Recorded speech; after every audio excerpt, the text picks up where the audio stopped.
We could call this the state of the art or the state of the specialty. Cosmetogynecology has come a long way since we first started, when it was just a couple of guys, a couple of girls. And now it's international societies so large that we have to have meetings with room for societies to attend. This is great. The more people that are doing this, the more ideas that we're getting, the more thinking that's going on, the faster this thing is going to evolve. Trends that I've seen for the year. First of all, women want relief from many problems that traditional medicine doesn't have answers for. But people are accustomed now, in this new age of information, to seek out the information on their own, on the internet. There's no longer, it comes from academia, it gets filtered down through doctors' offices. That wall is gone. Patients are going around the wall, they get information in their own ways, they find experts who may not have published. They're getting good results, and they're hearing about them. So they know there are solutions. They know about stem cells. They know about PRP. They may not know what we know, but they know these solutions are out there. If you Google vaginal laxity, this was shocking to me. The number one hit from an academic society is not from ACOG. ACOG has 0. If you go to the ACOG website and you put in vaginal laxity, you get nothing. 0. Women's healthcare experts. Because they don't think that vaginal laxity is a real problem. They don't think that vaginal rejuvenation is a real word. And they ignore it.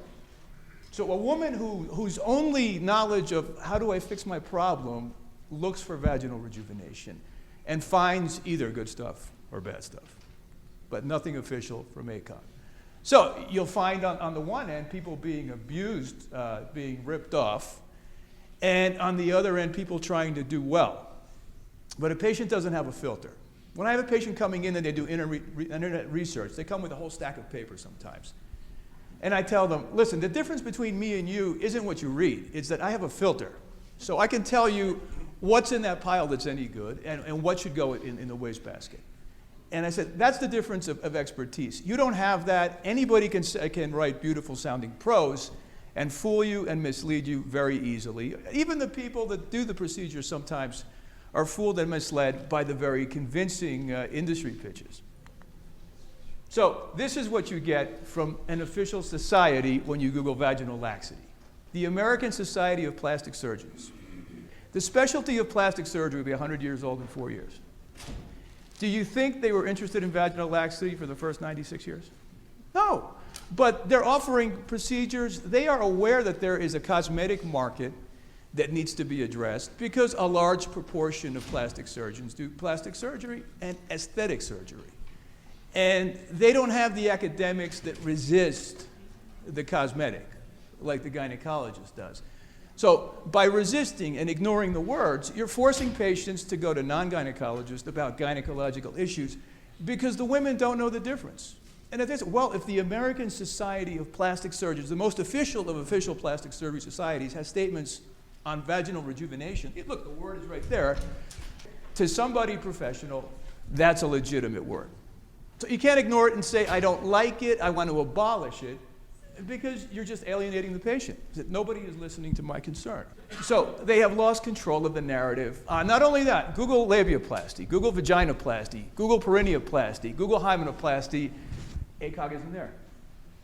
They're gone. They don't exist. And if you're not on the internet these days and the patient lives on the internet, you don't exist. So all of these well-meaning statements and saying, we want to put data together before we do anything. We want to do a randomized trial before we make the first move in the aesthetic space is nonsense. So the gynecologists, the non-gynecologists, they're very good at marketing, they're very good at aesthetics, but give them a machine that does gynecological treatments. Sure, they can try the treatment, but they don't know where the treatment fits in the sequence of treatments. They don't know the workup that goes into picking the patient that might benefit from something else, something cheaper, or whether this is going to work or not work. One of the pitches I see it on the internet, I see it talking to doctors, because it doesn't hurt, because it doesn't have complications, and because it has a quick recovery, well, that's the indication. whether it works or not. I have a migraine. Why don't you try this product? It has quick recovery and no complications. And you know it's not going to work. That's the problem. It's not being used properly. Gynecologists don't know how to deal with the cash-paying patient. That's another problem, because everybody in aesthetics knows you have to create an expectation. But if you create an expectation up here, and the machine is working here, you have a problem, because now you took a patient's money, and they had insurance that was going to take care of that problem. And now you're in the uncomfortable situation of telling them, well, you invested $3,000, you might be one of these people that doesn't work.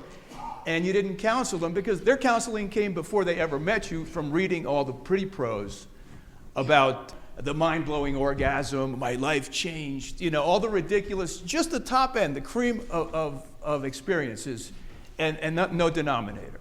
So the average gynecologist doesn't know that. So they get into these uncomfortable situations. Patients are upset, and then these upset patients are pointed to by the academics, and they say, look, you see what's happening? This is why the technology is bad. But it's not the technology that's bad, it's how it's being used. If I go buy a golf club, and I go out there and I hit a ball off the tee, and it goes in the woods, it has nothing to do with the club. It's how I was using it. Maybe it's the wrong club. Maybe I was holding it the wrong way. Maybe I shouldn't have been golfing that day.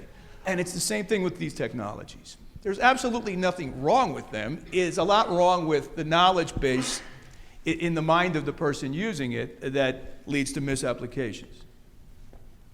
And now these machines are everywhere. In the exhibit hall, 5-10 years ago, there wasn't a single machine out here. And now every single company that makes a machine makes 1, 2, 3, 4 machines for vulvovaginal health. Whatever that is, it's just a pretty word that covers everything. So you can use it for just about anything. So it's the problem and it's the solution. The more machines that are out there, the more good treatments you can have, but also the more bad treatments, the more misapplications you can have. It's a double-edged sword.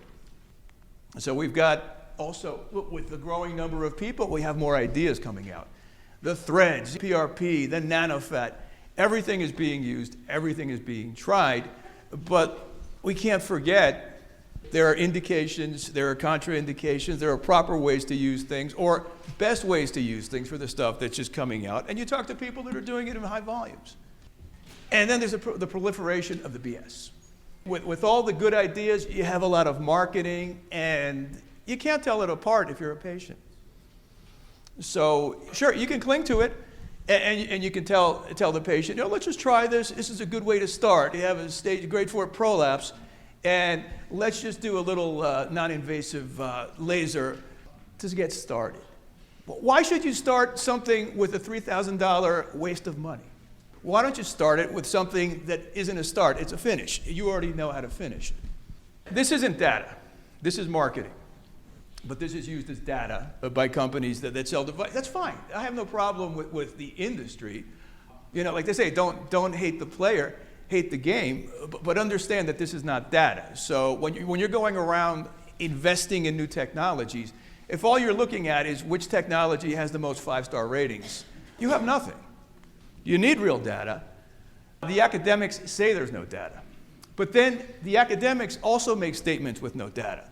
They start telling you that labiaplasty is prone to complications and scarring. No, it's the misapplication of labiaplasty and vaginoplasty that leads to scarring. It's using no technique that leads to scarring. A scalpel will kill you if you use it wrong.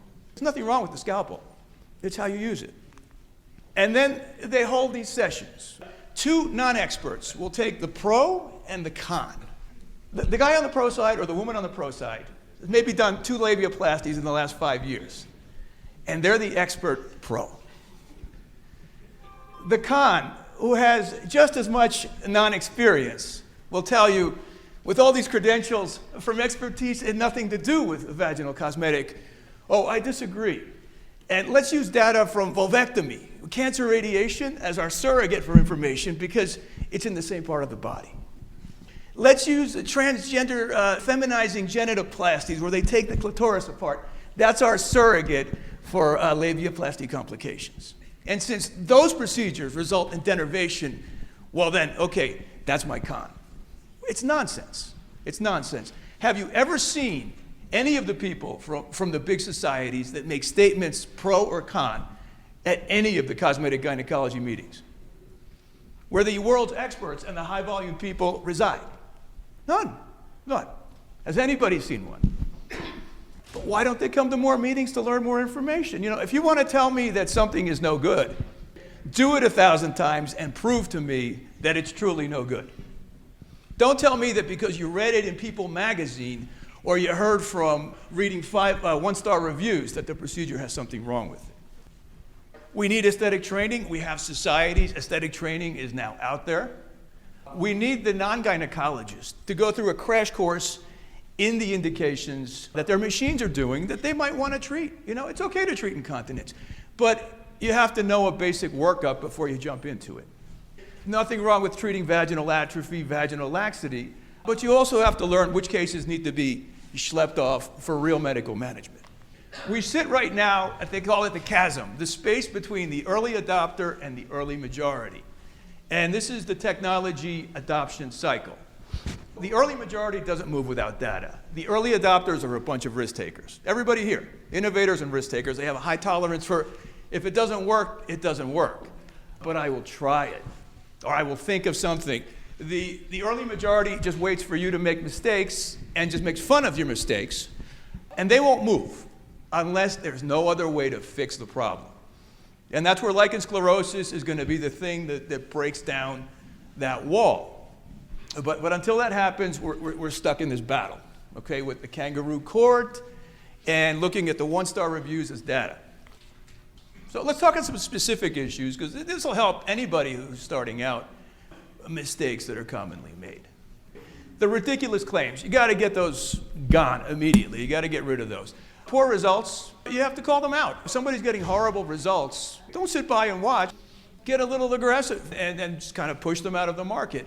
Market ignorance. If you don't know what's available, you're one of those people with, you have the hammer. And then if you're ignorant of the technology, you're going to burn something. The most common mistake made by the person who's new to cash-based services is making the big promise and failing on the delivery. You ask any cosmetic surgeon, any aesthetic, anybody, what's the first thing you do during the counseling? So you bring them down, because you will always be able to meet a low expectation. If you puff it up, you're going to fail every time. You're going to have perfection surgically, technically, and fail if you gave the wrong expectation. If you don't know anything and you think you're right, you can be very convincing. You know, they say that line from that song, the hypnotized never lie, because they don't know they're lying. You know, they think this machine's going to work, but they don't understand the technology. Understand what you're working with. I tell all the people we train in lipo, you better know everything about lidocaine if that's your anesthetic, and you should know it better than a pharmacologist, because if you're dosing high doses of anything on a regular basis, you got to be an expert on it. Throwing 10 bad things at one problem might fix the problem. But you might be wasting a lot of time, money, and effort in fixing it. You don't need a shotgun if you're a sniper. There's a lot of collateral damage from throwing around 10 different things. So if you think that throwing 10 things is the way to go, how will you know what to adjust to get a better result? You have no idea. The hammer mentality. I buy one machine and I use it for everything. Okay, it's going to cure everything. You have a headache, you have PMS, you've got everything. Let's try it. It has no complications, a quick recovery. You know, and then you're out $3,000. The patient's out $3,000, and then you get a bad rap. And if enough people do it, the technology gets a bad rap. Then it becomes harder to really sell the procedure that's really beneficial. Adoption is the goal, but adoption with intelligence is the real goal.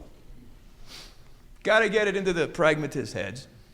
You got to solve the problems that they can't solve. This is going to have the buy-in because they won't have a choice. You're going to have real science, okay? You know, it's okay to have all the 5-star reviews you want on your website, but there better be some real science eventually to prove that this stuff actually works. And reach out, okay? Talk to the derm, talk to the plastic, talk to the gynae. We're all trying to fix the same problems, And, you know, every specialty knows something that the other one doesn't. And we can borrow all we want. That's how everything evolves. But if we all compartmentalize, we're going to make the same mistakes in little groups. And it's going to be just a perpetuation of mistakes. You got to set the standards. ACOG's not going to do it. They're going to hold the kangaroo court and just say, well, let's get rid of the word vaginal rejuvenation. Why? Because we don't like it and because it was started by a guy we didn't like. So let's just get rid of it. So when a patient goes to look for it, the last thing they're going to find is us. They're going to find somebody else who's going to adopt it, and then us will become irrelevant. It'll become extinct. Call out the false claims. Call out the bad results. You're the experts. Take care of your specialty and help it to grow. Thank you.